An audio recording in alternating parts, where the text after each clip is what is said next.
siang belum dibuka, malam belum dibuka. Contoh Pak Bakir nge-WA Bunda Tati.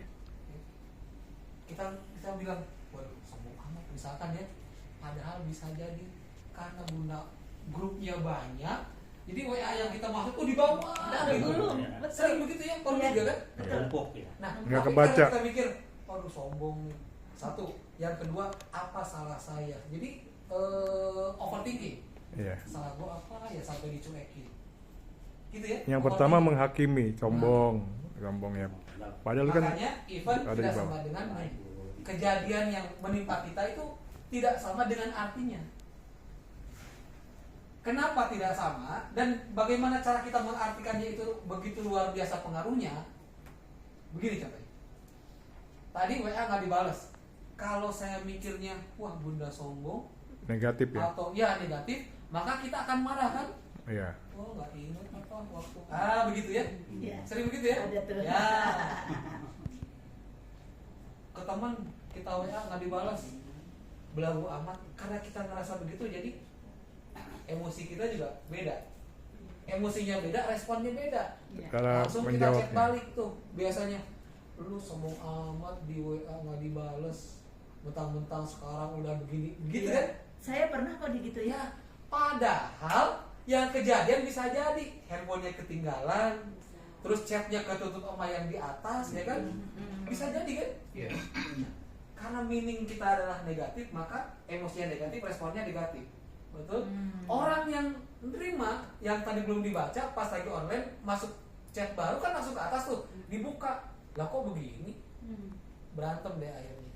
Makanya arti yang kita kasih ke satu kejadian itu menentukan bagaimana hasilnya.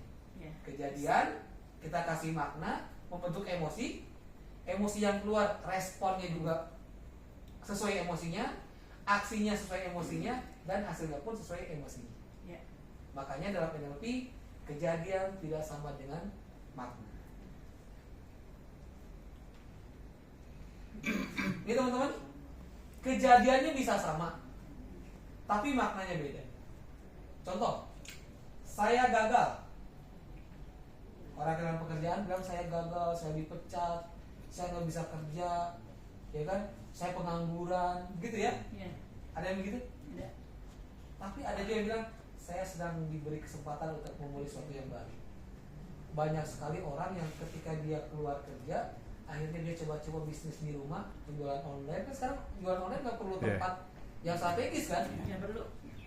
Dia jualan online meskipun jadi apa distributor apa sih namanya kalau Afiliat. afiliat ya, Ya.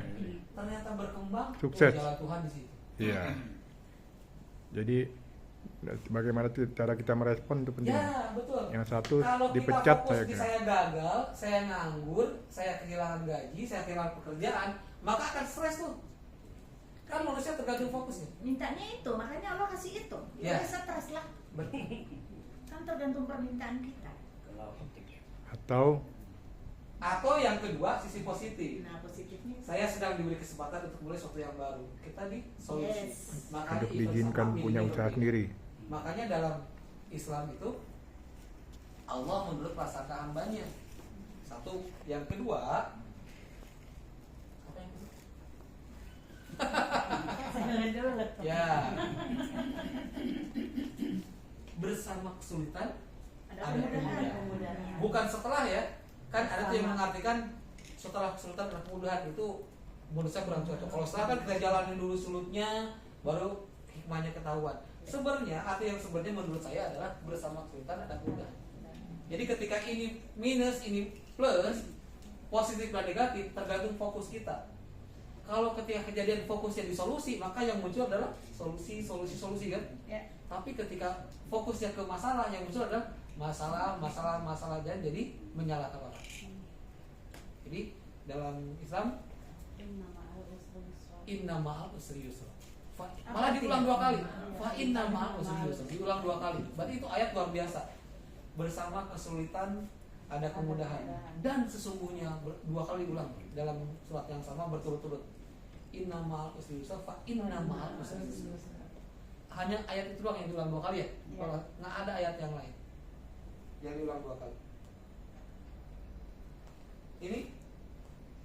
Nah, alah, kenapa lagi? Ada pakai dulu. Ini yang tadi. Nah, teman-teman, ketika cara kita mengartikan maknanya berubah, maka emosi pun berubah. Kalau kita tadinya dari sisi negatif, fokus ke solusi, dia lagi sibuk, mungkin handphonenya ketinggalan, ini Tuhan, cara Tuhan supaya saya berbisnis bukan kerja misalkan. Ketika kita kasih makna yang berbeda, maka emosi juga berbeda, betul ya? Tadinya berburuk sangka, sombong, belagu. Ketika bilang, mungkin lagi sibuk kalinya. Nah, ketika kita menyadari lagi sibuk, maka emosi berbeda. Iya, nggak apa-apa lah, mungkin lagi sibuk. Respon juga berubah. Nggak mungkin kita Respon atau cara menanggapi ya. nggak mungkin kita ngirim chat ulang. Lu mentang-mentang udah diangkat jadi asistennya Jokowi misalkan, sekarang lupa sama gue. Nggak mungkin begitu kan? Karena meaning kita berubah, cara mengartikan berubah, emosi berubah, respon berubah, action juga berubah. Nah, ketika itu berubah, Meaning atau cara maka mengartikan, disitulah terjadi itu yang disebut meaning. perubahan hidup, life change. Balik ke yang tadi.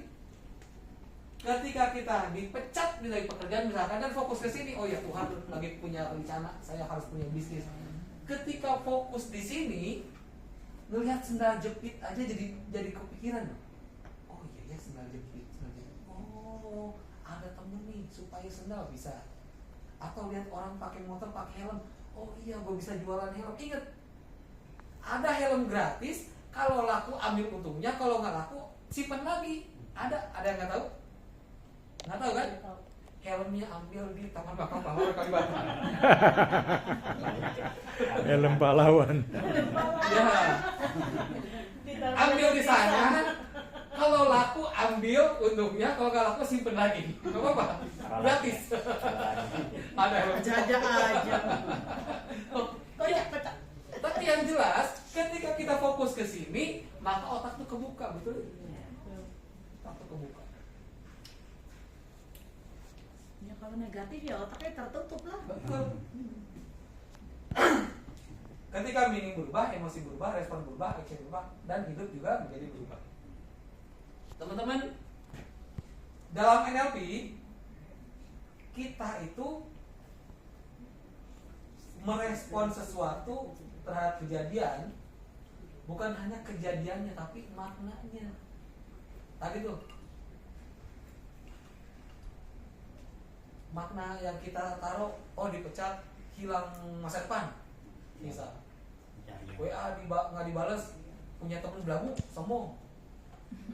Ya, itu makna yang kita kasih. Padahal itu belum tentu yang sebenarnya. Maka pertanyaannya bukan hanya apa yang terjadi, tapi apa artinya bagi saya. Kejadian membentuk makna, kita kasih makna. Dari makna yang kita bentuk itu muncul emosi, munculkan respon tertentu, action tertentu, dan hasil. Nah, bagaimana seseorang membuat satu arti, satu kejadian, ada namanya internal representation. Bagaimana kita merepresentasikan kejadian yang menimpa seseorang, makanya disebut internal. Kata hal yang sama menimpa saya dengan misalkan dengan Pak Sudarso, sama kejadiannya, sama-sama dipecat misalkan, ada PHK besar-besaran. Saya berpikir, gimana cari kerja, sedangkan tanggal segini harus ini itu, ya kan? Kayaknya hidup sempit ketika dipecat. Beda dengan Pak Sudarso misalkan, ketika dipecat, kebetulan gue dipecat, udah lama gue pengen resign. Kenapa? Karena ada bisnis yang gak dipegang, bisa kan? Jadi kejadiannya bisa sama, tapi kita ngasih arti yang berbeda. Makanya ada internal representation. Bagaimana seseorang itu merepresentasikannya itu berbeda dengan orang lain. Dari internal representation itu keluar meaning, cara mengartikan, kemudian emosi yang terbentuk dan respon. Jadi beda-beda tuh. Oke. Nah, dalam NLP representasi internal itu biasanya melewati 3 hal ini: elation, distortion, dan generalization.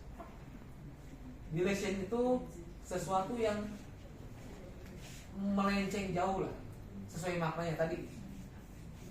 WA nggak dibalas, belagu, sombong, padahal kan nggak begitu. Itu dilation. Sering gitu ya perasaan lu sih. Oh, lu sombong, lu sekarang mentang-mentang, padahal saya pernah lagi fokus ke handphone begini, misalkan lagi jalan atau lagi duduk gitu ya, ada tetangga beli sesuatu, sama-sama di tempat makan, dia ngeliat, tapi orangnya mungkin kalau nggak ditegur duluan dia nggak negur. Saya lagi asik, dia lihat si Bahtia lagi duduk, udah nggak usah ditegur. Pas dia berbalik, saya masih tetap gitu, tiba-tiba dia WA, lu sombong amat lu, nggak mau lihat gue, orang nggak ngeliat gitu. Yang saya cerita ada teman, lu sombong sekarang ya, teman kuliah. Dulu saya ke kantor waktu zaman asuransi kan, ke kantor saya kalau duduk sering di Sarinah, dekat kantornya dia itu di ini Jalan Sabang. enggak, Sahid Sudirman, Dunia Baru kan nggak begitu jauh kan. Saya seminggu bisa sekali 2 kali di situ karena banyak nasabahnya di situ.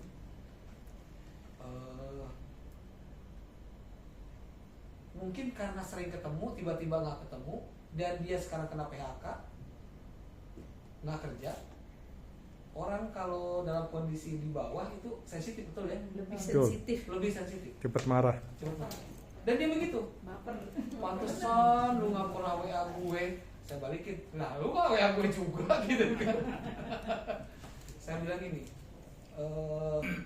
kita kan sama-sama punya kesibukan, gitu kan? Nggak kayak anak kuliah kayak dulu. Dia nggak jawab tuh. Ya udah saya tutup. Saya buka lagi ternyata diblokir. Diblokir. Marah berarti, dia marah. Berarti rugi dia itu. Diblokir. Blokir Dia berarti, pernah datang, ya? artinya kan kalau blokir dia marah besar kan. Ya padahal kan nggak seperti itu kan. Ya kita punya kesibukan loh. Pernah dia datang ke rumah saya lagi berantem sama istri. Lagi adu mulut, bukan berantem sih, lagi ya, saya istri saya kan punya beberapa warung minuman. Salah satu warungnya itu samping tukang bakso, ya kan? Istri saya sering duduk di situ lah. Kalau jam-jam tertentu, teman saya tahu, oh jam tertentu Bahtiar atau istrinya ada di situ. Kalau saya nggak kemana-mana, dia datang. Biasanya kalau bawa ke situ dia belum makan. Biasanya ditawarin makan. Sampai dia pergi, istri saya nggak nawarin makan. Orang gue lagi marah sama suami gue, ngapain sih teman gue datang gitu? Dia ngoceh-ngoceh. Cong, tumben bini lu gak nawarin gue bakso. Dalam hati, gue aja gak kasih makan dari kemarin. Berani ya. Dalam hati, gue aja gak dikasih makan dari kemarin. Lu lagi minta bakso. Kocak-kocak orang-orangnya. Aduh. Sahabat tuh, gemoy Gitu. kayaknya. Bukan saya kuliah. Ya kan gitu kan, kalau lagi marah kan. Oh, bukan, kadang ke belakang ada makanan. Lanjut Pak, lanjut. Tadi delation ya. Ya, yang kedua dilation itu menghilangkan. Menghilangkan tuh bagaimana orang, kalau bos ya, kamu kerja nggak pernah bener, gitu ya. Kamu kerja nggak pernah bener, disuruh ini salah, itu salah, datang telat. Kayaknya karyawan nggak ada bagusnya. Ada bos kayak gitu? Ada. Bahkan pasangan kita pun pernah bilang gitu kan. Iya. Papa nggak pernah mau bantu mama. Mama kan repot ngurus anak-anak, apa kek mau bantu ngapa kek. Jadi pernah begitu ya? semuanya dihilangkan seakan-akan nggak pernah bantu sekalipun ya. Betul. Di generalisasi ya. Ya, itu Delation. menghilangkan. Mama sering ngomong begitu ya? Ya? Ibu sering ngomong begitu. Sering. Mesti bertobat. Sering menghilangkan. Itu timbulnya Dis- keributan begitu karena Ya, dia nggak nganggap kita sama sekali pernah berjasa. Jadi hati-hati ngomong. Ya, di network kita juga begitu. Dianggapnya gitu. Kiri dikasih, kanan dibantuin, di Iya. kita nggak bantuin. Iya, ngomong ke orang nggak pernah dibantuin ya. Kita Itu namanya Bikin upline lagi. Delation. itu namanya delation ya. Menghilangkan. Kalau distort Nah, Nah, kayak gitu kalau dibikin distorsi aja. yang tadi tuh, tuh, timbul artinya beda dengan makna yang sebenarnya tadi tuh. WA nggak dibales, bilangnya belagu padahal dia lagi sibuk. Itu distorsi itu. Ya, distorsi. kebocoran bukan? Distorsi itu satu yang menyimpang lah, menyimpang dari makna yang sebenarnya apa. Jadi internal representasinya dia itu adalah yang negatif itu distorsi. Distorsi. Ya. Oke. Kalau generalization itu Menyeluruh- Keseluruhnya. Keseluruhan. ya, kalau kita punya downline misalkan, saya selalu gagal Pak Rudi. Saya ikut multi level selalu gagal, saya nggak bisa join lagi nih, bilangnya selalu gagal kan? Iya. Padahal baru 2 kali ikut misalkan, itu pun dulu CNI, itu pun dulu misalkan, dan belum pernah nyoba lagi. Atau saya selalu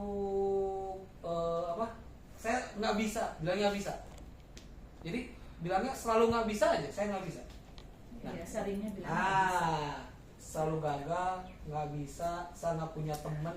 Padahal kalau dia bilang saya nggak punya teman kan jelasnya Banyak. dia sendiri kan. Dia pikir dia sendiri nggak ada orang lain di hidupnya dia. Itu namanya generalization. Nah, Padahal baru 2 kali ikut dia Ya. bilang selalu gagal Selalu ikut MLM. gagal. Padahal baru 2 MLM ya. Ini Bunda Tati 50 MLM ya. Nggak pernah bilang selalu gagal ya. Waktu MLM 50 kan MLM. gurunya di kau. Karena downline-nya ini pernah. Pernah jadi downline saya. Pernah jadi contohnya downline nih ya, juga. contoh. Eventnya seseorang yang kita cintai tidak membalas pesan. Ya. Bilangnya yang negatif, dia sudah tidak peduli kepada saya. Oh, iya. Kesian Mungkin deh. sudah ada yang lain di hatinya. Ya. Wah, kan main di sinetron tuh. Mungkin sudah ada yang lain di hatinya, udah nggak peduli siapa aku sekarang ini. Wah, jadi panjang, ya. Atau padahal yang sebenarnya adalah mungkin dia sedang menghadapi sesuatu, sedang sibuk, sedang ada masalah, konsentrasi ke yang lain, ya. Ini namanya distortion. Jadi makna yang dia berikan itu berbeda dengan makna yang sebenarnya. Eventnya sama, internal representation Event atau berbeda, kejadiannya maka sama. meaningnya berbeda. Nah, kalau dia fokus ngasih meaningnya ke sini, dia sudah tidak peduli sama saya, artinya dia menutup diri kan? Ketika datang telepon, lu kemarin nggak balas, reject, ya kan? Nelfon lagi, reject. Padahal dia telepon mau nanya, "Mah, nomor rekening berapa ya? Gue hapus misalnya."